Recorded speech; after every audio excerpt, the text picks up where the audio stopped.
Greetings, my name is Mike and welcome to this video on Oracle. So I didn't see Oracle being played a lot or at all really in any of my matches, and I think it's quite a shame because he actually is quite a strong and fun hero to play when you've got some experience with him. So I've been spamming him a lot recently and I've actually found that he is really powerful if you play him well enough, that is. So I thought I would sort of make this video to maybe explain how he works and perhaps encourage other people to actually play him when they see that he's actually not that bad. So I'm going to be just going through each of his abilities, explain how they work and then how they all work together, because that is pretty much what makes Oracle, is how all his abilities work together. So his first ability is called Fortune's End, and it's kind of a channeled ability which you can use on allies and enemies and yourself. So what it looks like is like this: channel it for a few seconds, shoots out a thing at him which then damages, roots and dispels any targets.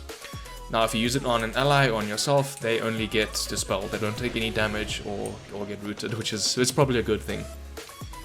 So the important thing about this ability is probably the dispel effect. We'll see why when we get to his other abilities, but just take note of that for now. The damage here isn't too great. I mean, it goes up to 180, which is alright, but not the main reason we're going to use this ability.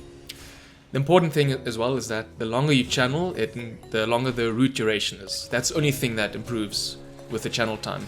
So you can cancel it immediately and it'll still just dispel them, but if you want longer root duration, you're going to have to channel for longer. The dispel is, as I mentioned, probably the most powerful part, and it works on allies and enemies.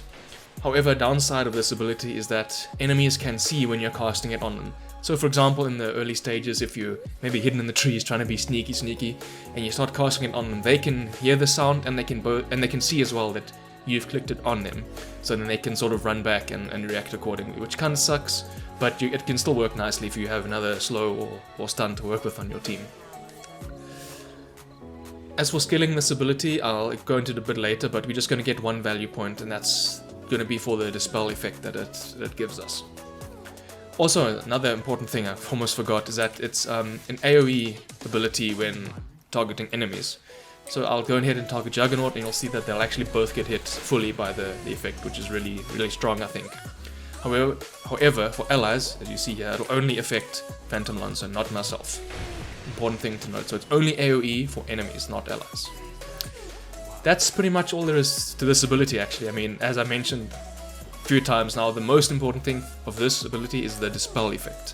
So keep that in mind. When you think of this spell, think dispel.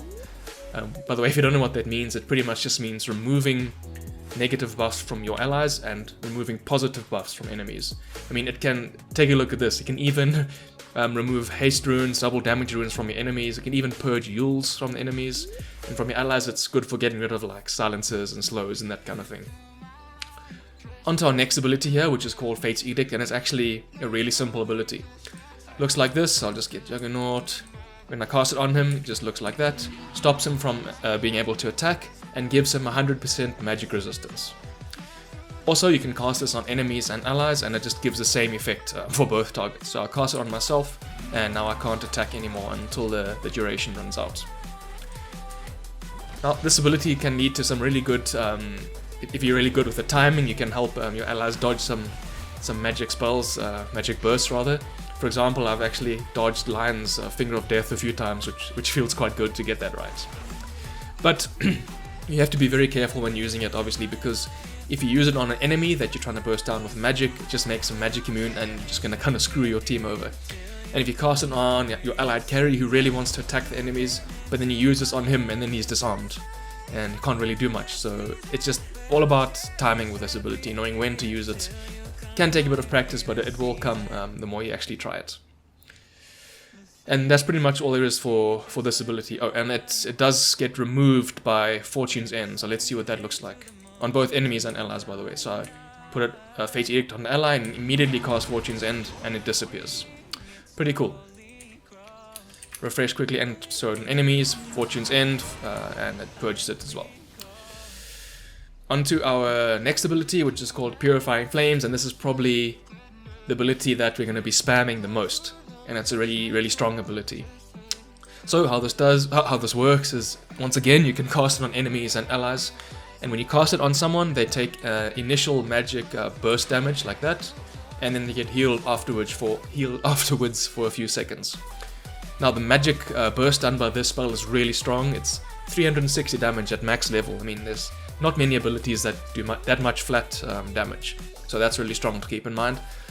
And the heal is also really powerful, because the heal pretty much is equivalent to Warlock's Shadow Word. It heals almost the same amount in total, which is quite a lot there.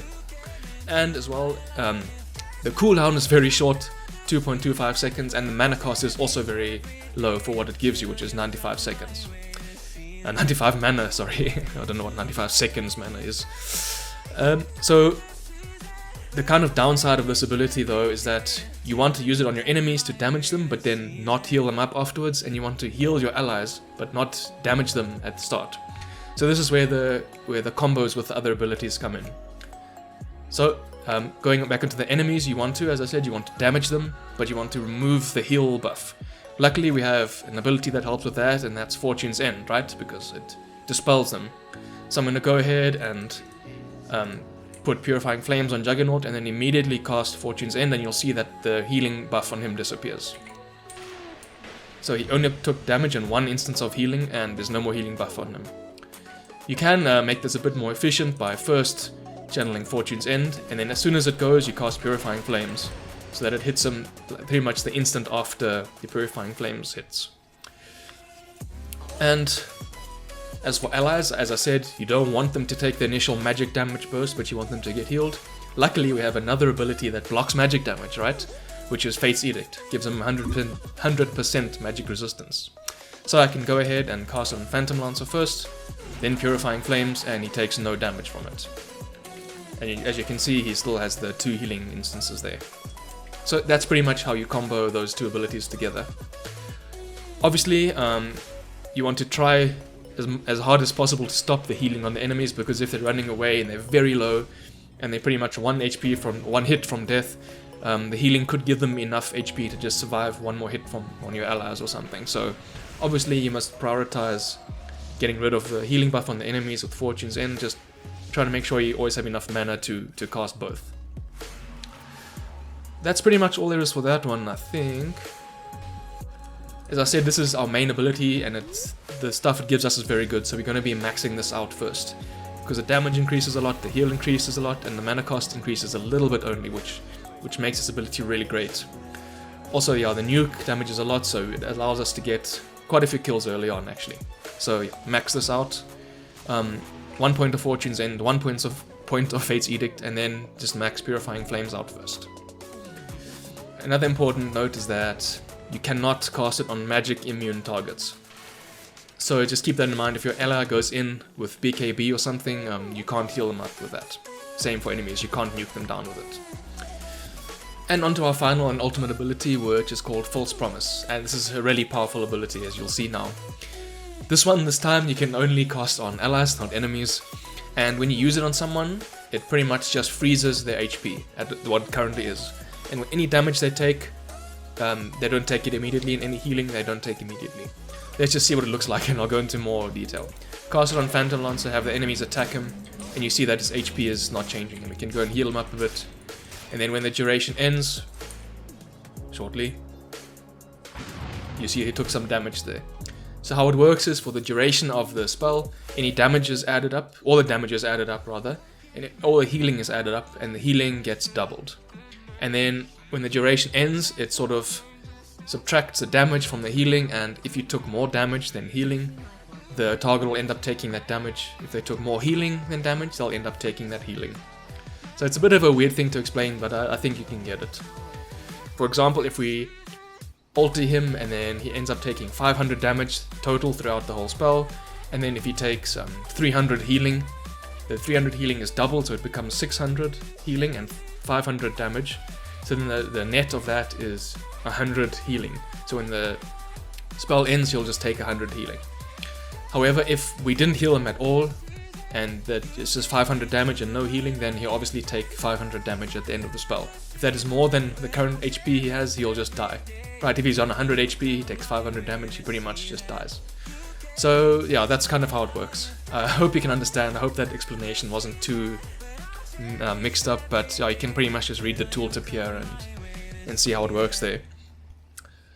So this ability is insane. It allows you to pretty much, at the minimum, guarantee your scary carry or mid an extra 10 seconds in the fight, which can actually turn the fight. And if you have a lot of healing, it can actually just pretty much save them. I mean, I've saved quite a lot of people from almost certain death situations because the healing is doubled. So if you can just heal them a lot, then you pretty much can just save them, which is really insane. So as a fight starts, you pretty much just want to use it on one of your teammates, either the mid or the carry, and the scary heroes on your team. Unfortunately, you kind of don't really want to use it on the supports because they're not really going to be doing that much compared to the carries, right? So you want to try and use it on your carry who seems in trouble. Because then the enemies can't really do anything to them. They can either try and waste everything they've got on that target, but then your team is fine because they haven't used anything on your team, so your team can just sort of fight there. Or they can try and retreat until the thing wears out, but then you can just chase them down. You see, so the enemies don't really have much choice in fighting, of course. However, if you get caught sort of in a unfortunate situation where you're outnumbered, then they can probably deal with you. But otherwise, you should try and encourage the person that you use it on to fight. You know, make the most of the ability, especially if they have some kind of life steal, because of course that counts as healing. So when you use it on an ally, just encourage them to fight and go in, because you're going to do your best to heal them up, and you really want to make the most of this really insane ability. If they just run away and leave the rest of you to die, it's just, you're not really getting much out of it. You might as well have used it on someone else. So just be sure to encourage people to fight people that you use this on.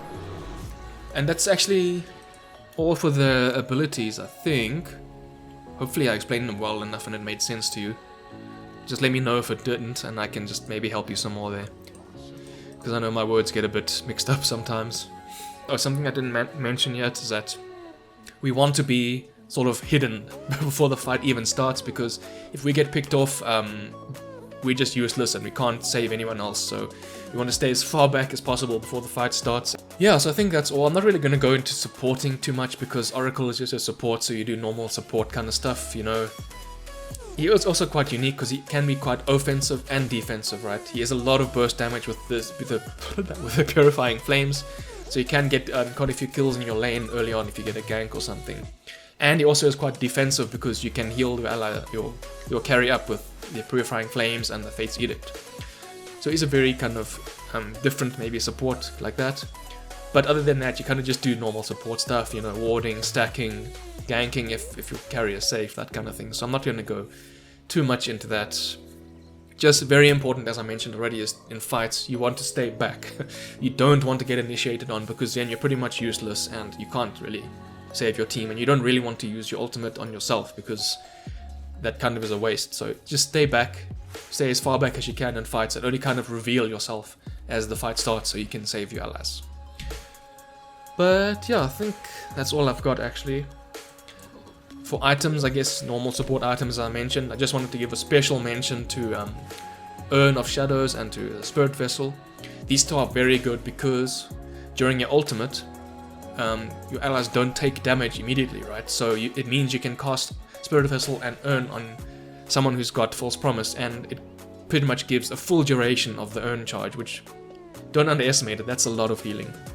So I would recommend definitely getting an Urn of Shadows and Spirit Vessel every game if you don't already have it on your team, because it is a lot of healing that you can guarantee on someone that you've cast False Promise on. Other than that, just normal support items.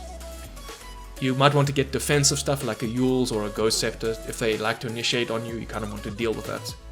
4-staff definitely is good. But yeah, normal support stuff. Follow Tortellini's guides, he's very good. I actually followed his guides to kind of learn to play. I'm also not saying I'm the best Oracle player in the world and you must listen to me and no one else, because that is definitely not true. I haven't really played that much Oracle yet. I've just sort of wanting to share what I've learned. So please, if you've got tips, I can definitely also learn from those, and I'm sure lots of other people can as well.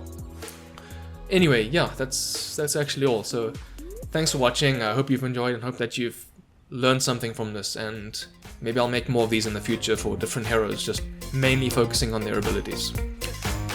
Yeah, so thanks for watching, hope you've enjoyed, and cheers for now.